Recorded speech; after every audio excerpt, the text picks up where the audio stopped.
ओ बिल्लो तेरी अख कतल करे लख कतल, जदों मूव करे करे लक कतल।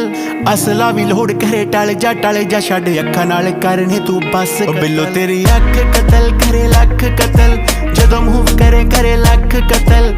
असला भी लोड़ करे टल जा छड़ अखा नाल करने तू बस कतल। 47 है वेट 47 नू मार कले एमजी दे पट्टे जियां जुल्फां ते हार करे। मारेंगी तू किसे नू बरूद दी पुड़िए नकरा बरहटे वांगू सीने चो पार करे। नक विच पाया कोका होंद तड़वा के ऑटोमैटिक जेन तू शकीनी रखे लाके। कद तेरा रफल पठानी वर्गा M16 जही रखिया तू फिगर बना। मामी सच कतल तेरा टच कतल, जीजा नाल करे वखो वक कतल। तेरे अगे आके असीं आप खड़ गए कर दे तू भावे बेशक कतल। तेरी अख कतल करे लख कतल, जदों मूव करे करे लक कतल।